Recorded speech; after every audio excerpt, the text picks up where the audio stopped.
നമസ്കാരം. മലയാളി വാർത്ത ഇൻസൈഡിലേക്ക് സ്വാഗതം. ഇന്നലെ വരെ രാജാവായിരുന്ന പിണറായി വിജയൻ ഇന്ന് തിരുവനന്തപുരം വിമാനത്താവളത്തിൽ വന്നിറങ്ങിയപ്പോൾ സ്വീകരിക്കാൻ 1-2 പേർ. മുഖ്യമന്ത്രിയുടെ ഔദ്യോഗിക വാഹനം യാത്രയ്ക്ക് വേണ്ട എന്ന് പിണറായി തന്നെ പറഞ്ഞു. ഒപ്പം എസ്കോർട്ടും വേണ്ട. സാധാരണ നിലയിൽ കറുത്ത കാറിലാണ് പിണറായി വിജയൻ യാത്ര ചെയ്യുന്നത്. AKG സെൻറ്ററിൽ വിളിച്ച് ഒരു കറുത്ത കാറുണ്ടോ എന്ന് പിണറായി ഒന്ന് ചോദിച്ചു. കറുത്ത കാറൊന്നുമില്ല, MP ഗോവിന്ദൻ ഉപയോഗിക്കുന്ന വെളുത്ത ഇന്നോവയുണ്ട്. എങ്കിൽ ആ ഇന്നോവയും തൂക്കി എയർപോർട്ടിലേക്ക് വരാൻ പിണറായി വിജയൻ പറഞ്ഞു. വി ശിവൻകുട്ടിയും വി ജോയിയും A റഹീമും വിമാനത്താവളത്തിലെത്തി. ഇന്നലെ വരെ രാജാവായി വാണ ആളല്ലേ, സ്വീകരിക്കാൻ നമ്മളെങ്കിലും ചെന്നില്ലെങ്കിൽ പിന്നെ ആര് ചെല്ലാനാണ്? 3 സംഘമാണ് വിമാനത്താവളത്തിൽ പിണറായി വിജയനെ സ്വീകരിച്ചത്. ഒരു ചെറുചിരി പോലും മുഖ്യമന്ത്രിയുടെ മുഖത്തില്ല.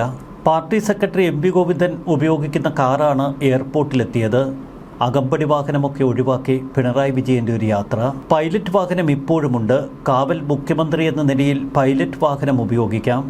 അല്പസ്വല്പം പോലീസുകാരുടെ സുരക്ഷയുമുണ്ട്. തിരുവനന്തപുരം വിമാനത്താവളത്തിൽ നിന്ന് നേരെ ക്ലിഫ് ഹൗസിലേക്കാണ് പോകുന്നത്. ക്ലിഫ് ഹൗസിലെത്തുമ്പോൾ സാധാരണ പോലീസ് ഉദ്യോഗസ്ഥരൊക്കെ അവിടെ കാണാറുണ്ട്. എന്നാൽ ഇക്കുറി ഒരൊറ്റ പോലീസ് ഉദ്യോഗസ്ഥനും ക്ലിഫ് ഹൗസിലില്ല. പിണറായി വിജയനൊപ്പം ഭാര്യ കമലയും മകളും മൂവരും ക്ലിഫ് ഹൗസിനുള്ളിലേക്ക് കയറി. AKG സെൻറ്ററിന് മുന്നിൽ ചിന്താ ഫ്ലാറ്റിൽ ഇപ്പോൾ പിണറായി വിജയന് താമസിക്കാനുള്ള സംവിധാനങ്ങൾ ഒരുക്കുകയാണ്. അത്യാവശ്യം സുരക്ഷയ്ക്ക് 2 ഗൺമാന്മാരെ കൂടി അവിടെ നിർത്തണം. അങ്ങനെ ഒടുവിൽ ക്ലിഫ് ഹൗസിൽ നിന്ന് നാളെ തന്നെ പിണറായി വിജയൻ പൂർണ്ണമായി താമസം മാറ്റും. ഔദ്യോഗിക പ്രവർത്തനങ്ങളൊന്നും ഇനി വേണ്ട എന്നാണ് പിണറായി വിജയൻ തീരുമാനിച്ചിരിക്കുന്നത്. സെക്രട്ടേറിയറ്റിനുള്ളിൽ മുഖ്യമന്ത്രിയുടെ ഓഫീസിൽ ഒരിക്കൽ കൂടി പോകും. എല്ലാം വാരിക്കെട്ടി കൊണ്ടുപോരാൻ. കേരള രാഷ്ട്രീയത്തിൽ വൻ അധികാര കൈമാറ്റങ്ങൾക്കും അഴിച്ചുപണികൾക്കുമാണ് ഇപ്പോൾ കളമൊരുങ്ങുന്നത്. മുഖ്യമന്ത്രിയുടെ പ്രിൻസിപ്പൽ സെക്രട്ടറി മുതൽ എല്ലാ തലങ്ങളിലും വലിയ മാറ്റം. ഇതറിഞ്ഞ് കിഫ്ബിയുടെ CEO KM എബ്രഹാം ഇന്ന് ഓഫീസിലേക്ക് തിരക്കിട്ട് പാഞ്ഞെത്തി. ഓഫീസിൽ തൻ്റേതായി ഉണ്ടായ ഫയലുകളും മറ്റ് പേപ്പറുകളും ബുക്കുകളുമൊക്കെ അദ്ദേഹം പെട്ടെന്ന് വാരിക്കൂട്ടി. പിന്നീട് ഉച്ചതിരിഞ്ഞ് കിഫ്ബി ഓഫീസിൽ നിന്ന് അദ്ദേഹം ഇറങ്ങി. ഇനി ഇങ്ങോട്ടേക്ക് വരില്ല എന്ന് സഹപ്രവർത്തകരോട് പറഞ്ഞു. കിഫ്ബിയുടെ ചുമതല മിനി ആൻ്റണിയെ ഏൽപ്പിച്ചാണ് KM എബ്രഹാം ഇപ്പോൾ പടിയിറങ്ങിയിരിക്കുന്നത്. എബ്രഹാമിന് ചില പേടിയൊക്കെയുണ്ട്. കാരണം UDF ചില കാര്യങ്ങളിൽ മുന്നറിയിപ്പ് നൽകിയിട്ടുണ്ട്. കിഫ്ബിയുടെ പ്രവർത്തനങ്ങൾ ഒട്ടും സുതാര്യമായിരുന്നില്ല. കിഫ്ബിയിൽ നടന്ന തട്ടിപ്പുകളും വെട്ടിപ്പുകളുമൊക്കെ അന്വേഷിക്കുമെന്നാണ് രമേശ് ചെന്നിത്തല പറഞ്ഞിരിക്കുന്നത്. മുഖ്യമന്ത്രിയുടെ ഓഫീസിന് ഒരു ഔദ്യോഗിക വാർത്താവിതരണ സംവിധാനമുണ്ട്. ഒരു വലിയ വാട്സാപ്പ് ഗ്രൂപ്പ്. മുഖ്യമന്ത്രിയുടെ ഔദ്യോഗിക അറിയിപ്പുകളും വാർത്താ സമ്മേളന വിവരങ്ങളും മന്ത്രിസഭ തീരുമാനങ്ങളുമൊക്കെ പങ്കുവച്ചിരുന്ന CMO മീഡിയ ഇപ്പോഴിതാ ഈ വാട്സാപ്പ് ഗ്രൂപ്പിൻ്റെ പേര് മാറ്റി ഒപ്പോസിഷൻ മീഡിയ എന്നാക്കി മാറ്റി. സാങ്കേതികമായി ഇനി മുഖ്യമന്ത്രി എന്ന നിലയിൽ പഴയ പേരിൽ തുടരാനാവാത്ത സാഹചര്യത്തിലാണ് ഈ മാറ്റം. ഈ ഗ്രൂപ്പ് ഇതേപടി നിലനിർത്തുമെന്നും വാർത്താവിതരണം തുടരുമെന്നുമാണ് പുതിയ സംവിധാനം അറിയിച്ചിരിക്കുന്നത്.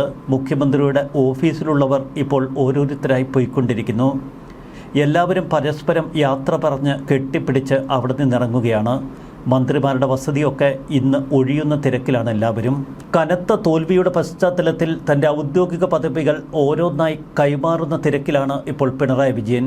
ഇതിൻ്റെ മുന്നോടിയായി ആദ്യം തൻ്റെ സോഷ്യൽ മീഡിയ അക്കൗണ്ടുകളിലെ ബയോയിൽ നിന്ന് മുഖ്യമന്ത്രി എന്ന പദവി അദ്ദേഹം നീക്കം ചെയ്തു.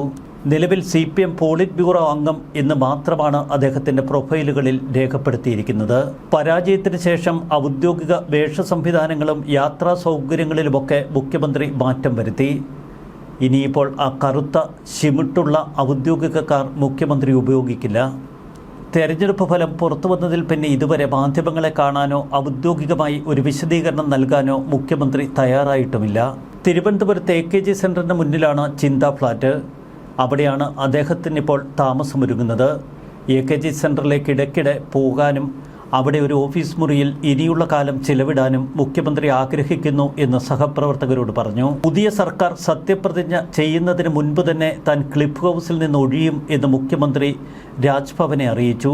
10 വർഷക്കാലം കേരളത്തിൻ്റെ ഭരണ സ്ഥിരാകേന്ദ്രമായി പ്രവർത്തിച്ചിരുന്ന ക്ലിഫ് ഹൗസ്, അവിടെ മുഖ്യമന്ത്രിയുടെ പട്ടിയും മുഖ്യമന്ത്രിയുടെ കന്നുകാലികളുമൊക്കെ ഇപ്പോഴും വിഹരിക്കുന്നു.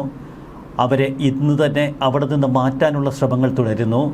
വളർത്തുനായെ ചിന്താ ഫ്ളാറ്റിലേക്ക് കൂട്ടിക്കൊണ്ടു പോകാനാണ് മുഖ്യമന്ത്രി പദ്ധതിയിട്ടിരിക്കുന്നത്. കന്നുകാലികളെ ഒരുപക്ഷെ പിണറായിയിലെ വീട്ടിലേക്ക് കൂട്ടിക്കൊണ്ടുപോകും. ഇനിയുള്ള കാലം താൻ പാർട്ടി ഫ്ളാറ്റിൽ സുരക്ഷിതനായി കഴിയും എന്നാണ് പിണറായി വിജയൻ കരുതുന്നത്. പ്രതിപക്ഷ നേതാവാകാതെ പാർട്ടി പ്രവർത്തനങ്ങളിൽ മാത്രം ശ്രദ്ധ കേന്ദ്രീകരിക്കാനാണ് ഇപ്പോൾ പിണറായി കൈക്കൊണ്ടിരിക്കുന്ന തീരുമാനം.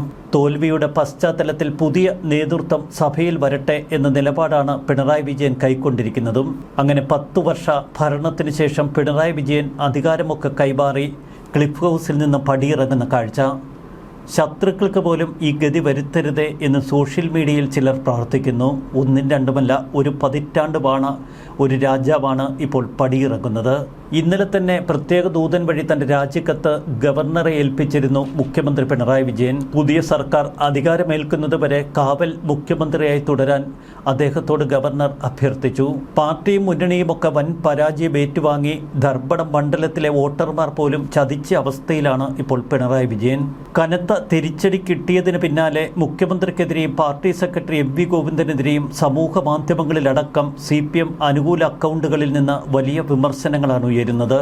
ഒരുപക്ഷെ മുഖ്യമന്ത്രി പിണറായി വിജയനെ പലപ്പോഴും അനുകൂലിച്ചിട്ടുള്ള ഹരീഷ്, വാസുദേവൻ, ശ്രീദേവിയെ പോലുള്ളവർ ഇപ്പോൾ തിരിച്ചു പറയുന്നു.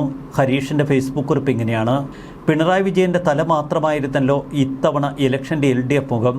നിങ്ങൾക്ക് ഞാനല്ലാതെ മറ്റാരുണ്ട് എന്ന തരത്തിലുള്ള ടാഗ് വാചകവും. The real one man show. തീർത്തും ഇടതുവിരുദ്ധമായ തീരുമാനമായിരുന്നിട്ടും പാർട്ടിയിൽ ആരും അതിനെതിരെ ശബ്ദിച്ചില്ല. LDF വിജയിച്ചിരുന്നെങ്കിൽ വാഴ്ത്തിപ്പാടലുകളുണ്ട്. പിണറായി വിജയൻ ഇതിനകം മൂടുമായിരുന്നു. LDF നേതാക്കളും സൈബർ അണികളുമല്ലേ? അപ്പോൾ തോൽവിയും അതുപോലെ വേണ്ടേ? ചരിത്രത്തിലെ ഏറ്റവും വലിയ തോൽവിയാണ് LDFന് കിട്ടിയത്. തെരഞ്ഞെടുപ്പിനെ തൻ്റെ ഭരണത്തിൻ്റെ വിലയിരുത്തലായി കണക്കാക്കാം എന്നാണ് പിണറായി വിജയൻ പോലും ഇൻ്റർവ്യൂകളിൽ മാധ്യമങ്ങളോട് പറഞ്ഞത്. എന്നിട്ടും എന്തേ വലിയ തോൽവിയിലേക്ക് മുന്നണിയെ നയിച്ച പിണറായി വിജയന് അതിൻ്റെ ഉത്തരവാദിത്വം ക്രെഡിറ്റ് കൊടുക്കുന്നില്ല? എന്തേ അദ്ദേഹം അത് എടുക്കുന്നില്ല? ജനങ്ങൾക്ക് വിവരമില്ലായ്മ കൊണ്ട്, ഓർമ്മയില്ലാത്തത് കൊണ്ട് LDF തോറ്റു എന്നൊക്കെയുള്ള അസംബന്ധമാണ് M സ്വരാജൊക്കെ പറയുന്നത്. അർഹിക്കുന്ന തോൽവിയാണോ അല്ലയോ എന്നത് ജനവിധിയാണ് തീരുമാനിക്കുക, നേതാക്കളല്ല. സത്യം അംഗീകരിക്കാനുള്ള മനോഭാവം വേണം. അതുണ്ടായിരുന്നെങ്കിൽ ഈ വികാരം നേരത്തെ മനസ്സിലാക്കാമായിരുന്നു. തെരഞ്ഞെടുപ്പ് പരാജയത്തിൻ്റെ ഉത്തരവാദിത്വം ഏറ്റെടുക്കാതെ, ജനങ്ങളെ അഭിസംബോധന ചെയ്യാതെ എവിടെയാണ് പിണറായി വിജയൻ എന്ന ക്രൈസിസ് മാനേജർ ഓടിയൊളിച്ചത്? അന്തസ്സായ പരാജയത്തിൻ്റെ കൂടി ഉത്തരവാദിത്വം ഏറ്റെടുക്കൂ. തൽക്കാലം ജനം തള്ളിക്കളഞ്ഞു എന്ന് സമ്മതിക്കുക, ഗ്രേസ് കാണിക്കൂ. ബാക്കിയൊക്കെ പിന്നെ. അതുതന്നെയാണ് ജനങ്ങൾക്ക് പറയാനുള്ളത്. തൽക്കാലം ക്ലിഫ് ഹൗസിൽ നിന്നിറങ്ങൂ. KM എബ്രഹാം ഒക്കെ ഓടി രക്ഷപ്പെടുന്ന കാഴ്ച. അതുതന്നെയാണ് ജനാധിപത്യത്തിൻ്റെ വിജയവും. ന്യൂസ് ഡെസ്ക് മലയാളി വാർത്ത ഇൻസൈറ്റ്.